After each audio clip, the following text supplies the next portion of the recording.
Fala pessoal, bom dia! Vamos lá para mais um giro de mercado e hoje, dia 4 de outubro, quarta-feira, no meio da semana. É uma semana bem volátil, falei para vocês do curto prazo. Essa semana é uma semana bem volátil. Vocês precisam entender isso, né? Quando tem indicadores, notícia, galera de os presidentes dos bancos centrais falando, os dirigentes, né, os diretores dos bancos centrais falando, isso gera movimentação, ainda mais no dólar, no índice, ainda mais quando tem uma aversão ao risco, né, lá fora. Temos o fantasma da leve de uma possível recessão norte-americana vindo aí, né, estando cada vez mais perto na cabeça dos investidores. Né? Então, vamos ver, não estou falando que vai ter, né? Mas o fantasma de uma possível recessão estar aí. Então, sempre que tem esses problemas no ar, e sempre quando tem muitos indicadores que podem afetar a taxa de juros, o que acontece? Movimentação no mercado. Então, vocês precisam entender na hora, quando é o momento de operar e quando não é o momento de operar. Beleza? Bom, então, essa semana nós estamos aí, nosso Ibovão da Massa já amargando aí no groselhão, né? Cedendo bastante dentro do mês. Não somente aqui o Ibovespa, mas também as bolsas no mundo todo, né? Essa aversão ao risco global. Isso vem ainda mais quando temos um mercado de trabalho norte-americano sólido, mostrando que o Fed pode e tem espaço para subir a taxa de juros e pode manter essa taxa de juros alta por mais tempo. Os treasuries começam a ganhar um pouco mais de força, ficaram nas suas máximas. Os outros títulos públicos ao redor do mundo, os bondes alemães, japoneses, todo mundo também ganhou força, assim como os nossos DIs. Isso faz com que as bolsas acabem caindo e o fluxo vá muito mais para a renda fixa, né? Por Porto Seguro, que a galera tanto busca, beleza? Bom, para você que está chegando agora aqui no canal, vou me apresentar para você. Quem vos fala sou eu, Vinícius Vilas Boas, assessor de investimento da XP Investimentos e sócio do escritório Cashwise. Se você ainda não tem conta na XP, clique aqui na descrição do vídeo, tem um link de abertura de conta. Assim que você abrir, vai aparecer o seu nome aqui na minha lista de clientes, onde eu entrarei em contato com você para entender o seu momento de vida, o seu perfil de investidor, que você já vai preencher um suitability, né, que não tem pergunta, não tem resposta certa, né, tem a sua resposta, para a gente entender e mapear o seu perfil. Depois que entender o seu perfil, o seu momento de vida, vamos entender o que você busca no mercado financeiro. Se você busca ganho de capital, construir um patrimônio, ou se você está buscando uma proteção patrimonial, para que a gente possa formatar a melhor estratégia para que você possa atingir o seu objetivo.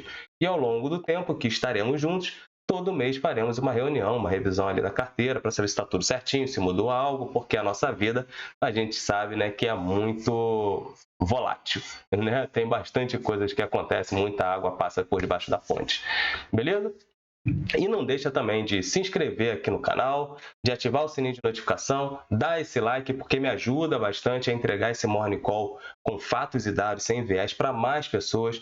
Me ajuda também compartilhando esse vídeo, porque eu vi você compartilhando, você acelera cada vez mais, a gente está conseguindo crescer de uma forma orgânica. Somente você que está gostando está compartilhando, então estou ficando feliz da vida. S2, coraçãozinho para você e vamos direto agora para o vídeo, né? O que acontece? Hoje nós temos ainda, né? Deixa eu ajeitar minhas bugigangas aqui. Bom, hoje nós ainda temos aquela aversão ao risco, né? Então continua a mesma coisa. Nós temos ali Ásia e Pacífico fechando majoritariamente no campo negativo, ainda sendo muito influenciado pelo que aconteceu ontem, né? Ontem nós tivemos um dia bem mexido, né? Nós tivemos os dados, né, de variação de criação de vagas.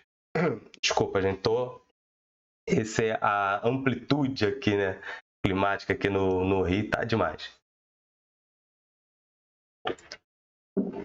Vamos lá. Ontem nós tivemos o JOLTS, né, que é a criação ali de novas vagas de emprego nos Estados Unidos, mostrou que o mercado de trabalho continua aberto, ou seja, mais abertura de vagas. Então, isso, o que pode acontecer, Vini? Abrindo mais vagas, você tem uma grande oferta de empregos, né? E se tiver pouca gente buscando essas vagas, faça as contas, né? Vamos começar a pensar aqui juntos. Estamos tendo uma oferta de vagas maiores. Digamos que nós tenhamos agora menos gente buscando emprego. O que acontece quando você está buscando trabalhador e não tem trabalhador? O valor que você vai negociar com esse trabalhador, porque lá no mercado de trabalho nos Estados Unidos é livre comercialização, né? Você livre negociação do seu salário, como é que está o ganho por hora. Então, você tende a oferecer mais para que você possa atrair os profissionais. Quando você oferece mais, o rendimento, o salário médio por hora do trabalhador norte-americano começa a se elevar. Essa elevação pode levar a mais consumo, levando a mais consumo. O que acontece com a inflação? Sobe. Estados Unidos precisa combater a inflação, né? Não somente os Estados Unidos, mas o mundo todo está combatendo a inflação. E como é que combate a inflação? Subindo taxa de juros. Ponto. Essa é a preocupação do mundo. Por isso que quando teve um número alto de criação de vagas, né, a gente vai juntar o restante do quebra-cabeça, porque essa semana tem muitos indicadores mostrando o mercado de trabalho norte-americano. Nós vamos ter os JOLTS, né, que tivemos ontem. Nós temos hoje o ADP, né, que é a variação de empregos do setor privado. Nós temos amanhã pedidos iniciais de seguro-desemprego para entender se tem muita gente sendo demitida ou não, porque se você vai pedir o seguro-desemprego, quer dizer que você saiu do seu trabalho, né? Foi demitido, foi convidado a se retirar. E na sexta-feira nós temos o payroll, que é o fechamento, né? o global ali, que a gente vai ver qual é a taxa de desemprego norte-americana e qual é o salário, o ganho médio por hora que o trabalhador está recebendo lá, beleza? Então, muita calma nessa hora. Tem vol ainda hoje, amanhã e sexta-feira, para a galera que gosta de operar aí no day trade, certo? Então, isso preocupa o investidor, que o Fed pode e tem espaço para subir taxa de juros e manter essa taxa de juros alta por mais tempo. Pós-Covid, muita coisa mudou. Muita coisa na economia mudou. O mercado e as economias começam a se ajeitar um pouco mais, certo? O problema é que quando começam a se ajeitar, todo mundo correndo atrás de trabalhar a inflação, trazer a inflação mais para baixo, subindo taxa de juros, que ninguém ainda sabe se a inflação que todo mundo busca, Europa, Estados Unidos, de 2% ao ano, se isso já é factível, né? Se isso é factível ou não, se mudou o cenário ou não, certo? Da mesma maneira que a gente não sabe se os juros baixos no mundo vai permanecer. A gente já vê o Japão, por exemplo, querendo sair da sua cultura, da sua política monetária ultra frouxa, né, de juros negativos. Já é um indício porque isso pode mexer no mercado de títulos globais, né? Ainda mais no mercado de títulos norte-americano, como eu já falei. Quanto maior a oferta de títulos, menor a demanda, que nós temos Japão, China comprando bastante títulos. Quando eles começam a reduzir, tem menos demanda, o rendimento do título começa a subir e isso faz com que os investidores tenham um rendimento melhor, né? Melhor não digo, mas com uma boa rentabilidade e um risco baixo, porque ele vai correr o risco. Então, esse é o momento em que o mundo todo começa a reformular as suas carteiras, rebalancear as suas carteiras. Por isso que eu falo muito com os clientes, né? E com vocês que estão aqui me escutando, que não escutam seus assessores, que não conversam com os seus assessores, ou os seus assessores nem te buscam. A todo momento a gente precisa olhar como está o ciclo econômico, o que está acontecendo no mercado para rebalancear a carteira dentro da estratégia. Então, isso é natural, esse rebalanceamento de carteira.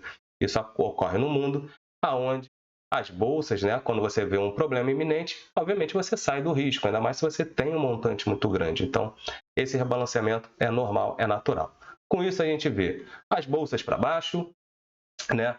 Tanto Ásia e Pacífico, Europa, né, saiu ali os PMIs da Europa, a China continua fechada lá, Europa saiu os PMIs, saíram os PMIs ali, estava majoritariamente no campo negativo, mas com os PMIs da Europa, né, tanto a Alemanha, zona do euro e Reino Unido, isso acabou começando a trazer a Europa para um levemente negativo e outros levemente positivos, né, ganhando um pouco mais de força. Então, França no positivo, Portugal no positivo, Reino Unido, saiu o PMI lá também, né, que apesar de ter cedido, veio acima do anterior, né? Então, isso acabou trazendo a bolsa, né, um pouco mais para o cenário positivo, o euro ganhando força frente ao dólar, a libra também estava começando a ampliar também seus ganhos frente ao dólar. Isso até traz a nossa doleta, né, o índice DX, pelo menos ali, para neutro, né, para negativo. 0,20 praticamente ali de queda, chegando a 0,30 já começa a ter uma direção de realização ali, né? Então, o PMI da Alemanha, da zona do euro e do Reino Unido, né? A Alemanha e a zona do euro subiram, certo? Então, a Alemanha foi para 46,4, né? O composto de serviço subiu para 50,3, né? Já ganhando na parte ali da expansão. A previsão era de 49,8. O da zona do euro, né, o composto subiu para 47,2, a previsão era de 47,1. E o de serviço subiu para 48,7 e a previsão era 48,4. O do Reino Unido recuou para 48,5, só que a previsão era de um recuo maior, né, de 46,8, por exemplo, o composto. E o de serviço cedeu para 49,3 e a previsão era 47,2, ou seja, cedeu menos. Então teve um ganho. Se teve um ganho, a Libra está rindo à toa e ganhando um pouco mais frente ao dólar, certo?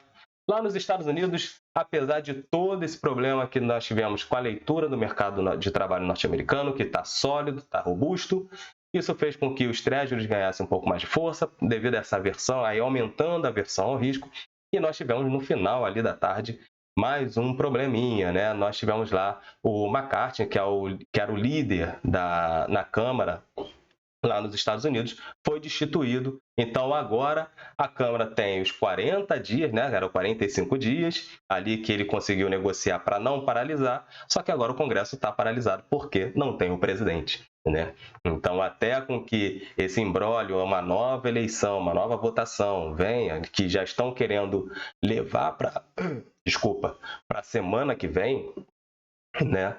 Quem assume até o momento é o seu aliado, né? O Patrick McHenry. Nossa Senhora.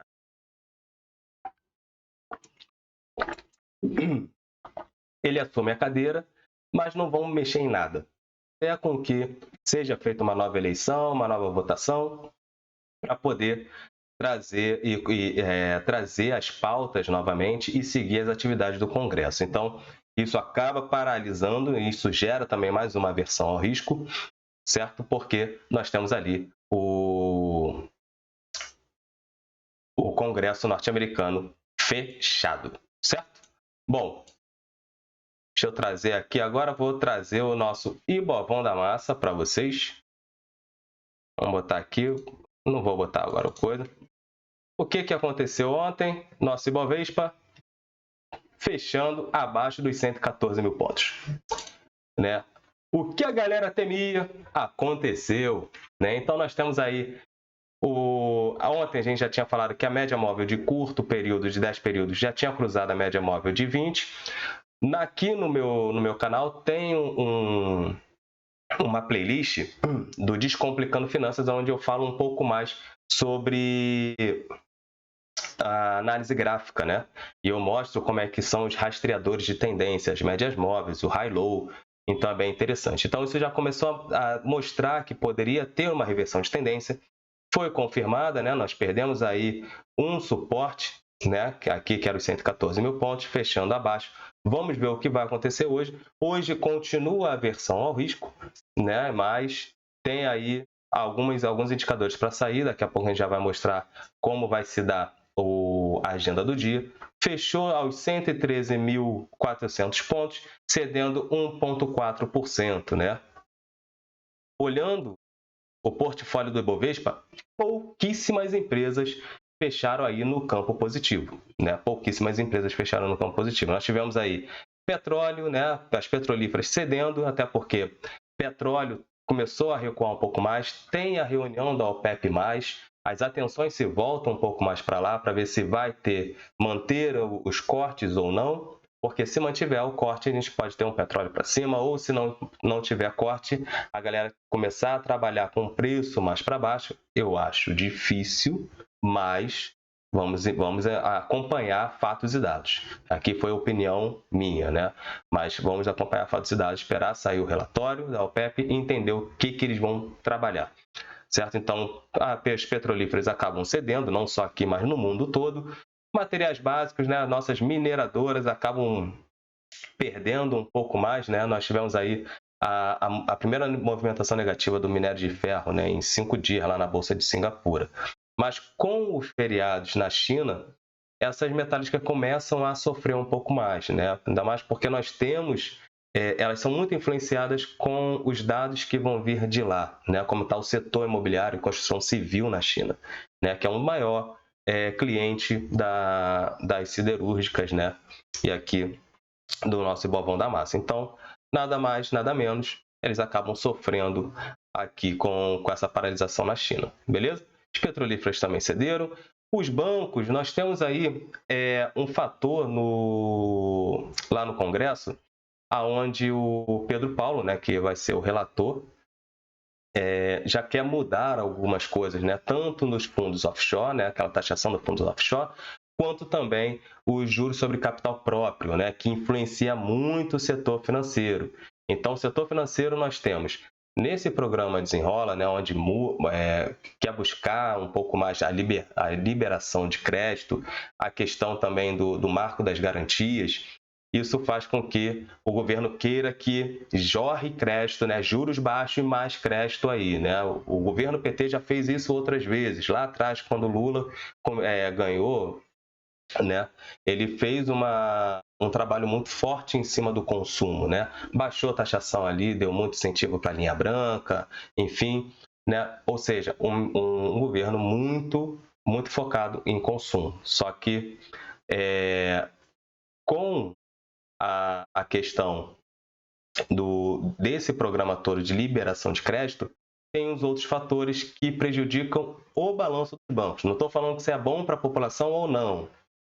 Vamos separar as coisas. A gente está falando aqui com investidores, né? Isso acaba atrapalhando um pouco mais os balanços dos bancos. Juros sobre capital próprio, a taxação, né? O máximo que pode ser cobrado do rotativo do cartão de crédito, né? Só pode ser cobrado até o dobro, porque é mais do que o dobro, né? É um absurdo, né? Realmente, mas isso acaba afetando os balanços dos bancos. Então, os valuations começam a se ajustar ainda mais com a taxa de juros subindo, beleza? Bom, e outras que acabam perdendo bastante são as varejistas, né? Com a taxa de juros subindo, a ponta longa subindo, nada mais, nada menos que eles acabam sofrendo, né? As varejistas, né? Nós tivemos aí Magalu cedendo pra caramba, nós tivemos aí Lojas Renner, Casas Bahia, né? Só Via Varejo, Casas Bahia, meu Deus do céu, continua cedendo também. Né? Nós tivemos a Pets também sofreu bem ali, 6% aí de queda. E nós tivemos também a leitura da nossa produção industrial. Não veio tão bom assim quanto se deveria. Então, mostra um varejo um pouco mais, na minha visão, um pouco mais receoso. E a nossa doleta, hein? Subindo incríveis 2%. Né? Aqui eu falei, se ganhar o 10, vai buscar os 15 numa talagada só. E assim foi, né? Foi até um pouco mais. Chegou lá em 5,18, né? Bateu ali, atravessou a média móvel de 200 períodos. Está buscando a próxima resistência, que são os 5,23, né? Ganhando esses 5,20, né? Pode ir buscar direto ali os 5,30, né? A casa de 5,30. Pode buscar ali facilmente. O que está influenciando? Como eu falei, treasuries americanos. Assim como aconteceu na nossa curva de juros, ó, a gente teve um ganho forte, então os juros de 25 já está ali em 12,26, os juros de 25 já está em 11,17, os juros de 31 já está em 12%, ou seja, nós tivemos um ganho em toda a curva de juros, certo? Então isso acaba trazendo uma aversão ao risco muito alta, beleza? Bom, vamos olhar aqui agora o nosso calendário, o que pode acontecer hoje, né? O que vai acontecer hoje. Deixa eu fazer uma leitura aqui, tá tudo certinho. Bom, nós temos aí juros da hipoteca de 30 anos, lá nos Estados Unidos. Nós temos variação de emprego, né, privado, lá nos Estados Unidos, o ADP. Então, nós tivemos o JOLTS lá, as criações de emprego, agora nós temos a variação de emprego privado. Vamos ver como vai ser a leitura, se o mercado de trabalho dos Estados Unidos continuará trazendo uma leitura forte, né? Uma resiliência. Aqui no Brasil nós temos PMI composto e nós temos também aqui o fluxo cambial de setembro, né? Vamos entender o que aconteceu ali. Então, são dois pontos que podem movimentar aqui o Brasil, certo? Depois, lá nos Estados Unidos, nós temos uma série de PMIs, tanto serviço quanto composto global, e nós temos também o de serviço ISM, né? E o índice ISM de emprego do setor de serviço. Então, a gente vai entender isso aqui, encomendas da indústria, e nós temos depois variação de estoque, né, de petróleo bruto. Sai toda quarta-feira, isso pode mexer também na cotação do petróleo. Porém, as atenções estão todas voltadas para a reunião da OPEP+, beleza? E não deixem de olhar lá também no canal do Telegram da Cashwise, que a Janaíne bota sempre um relatório ali falando sobre as commodities agrícolas, petróleo, minério, enfim, bem interessante. E nós temos duas pessoas aqui, né? Dois Fed Boss falando ali, né? O Smith e Bowman vão falar, né? Um fala às 11 e outro ali meio-dia e 25. Show? Bom, esses são os recados de hoje, né? Muita atenção com o capital de vocês. O mundo continua tendo uma aversão ao risco, ainda está dentro dessa aversão ao risco. Isso vocês precisam entender, né? Nós temos aqui os treasuries americanos continuam fortes, né? O de 10 e o de 30 anos continuam tendo um ganho. Nós temos o dólar tendo ali uma leve recuada frente ao ganho que teve ontem, é natural, mas nós vemos aqui a Europa se recuperando devido aos PMIs, Ásia e Pacífico, né, e Oceania, fecharam no campo negativo devido ao que está acontecendo, o que aconteceu ontem, e nós temos os futuros americanos sem uma direção única, né, para uma abertura. Então, S&P levemente positivo, o Dow Jones está levemente positivo também, e o Nasdaq está no campo negativo. Ontem as empresas de tecnologia sofreram bastante, né? Ontem, né? Até porque os treasuries subindo, isso dificulta a captação de grana das empresas de tecnologia. Então, o índice Nasdaq sofreu bem, certo? Então, muita atenção com o capital de vocês.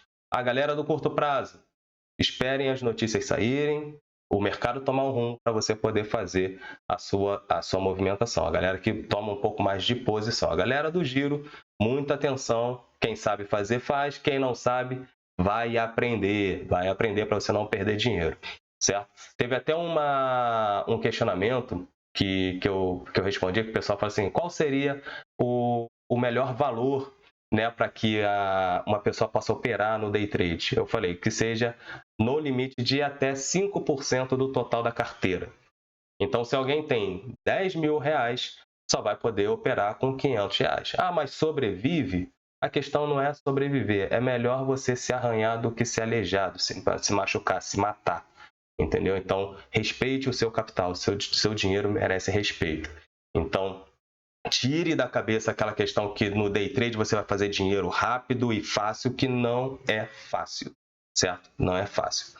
Então, você precisa construir primeiro um colchão para depois sim até 5% você colocar na especulação. Beleza, sem problema algum. Então, use os derivativos, né, de uma forma mais inteligente. Num primeiro momento que você está construindo carteira, use os derivativos de uma forma mais inteligente, utilizando para redear a sua posição, utilizando para assegurar ali a sua posição, né, no hedge, ou potencializar os seus ganhos, mas sem se alavancar. Os derivativos são bons instrumentos. O problema está na alavancagem. A alavancagem quebra muita gente, certo? Então, isso que eu quero passar para vocês. Então, usem com cautela. A galera do longo prazo tem muita coisa. Quem tem caixa é rei, né? Como falei ontem, e o pessoal sempre fala, quem tem caixa é rei. Então, muita atenção com as oportunidades. Não deixe dinheiro na mesa. Não se preocupem com os ruídos de curto prazo. O seu foco está no longo prazo, beleza? Ah, mas eu conheço um amigo que fez day trade e fez 10% no dia. Beleza, não queira trilhar o caminho dele. Ele não faz 10% todo dia. Até porque se fizesse 10% todo dia, acabava a liquidez do mercado, o dinheiro era só para ele, certo? Então, pensem sempre nisso, beleza? Mantenha a sua estratégia, mantenha o seu caminho. Show? Então, forte abraço e até amanhã com mais giro de mercado. Valeu!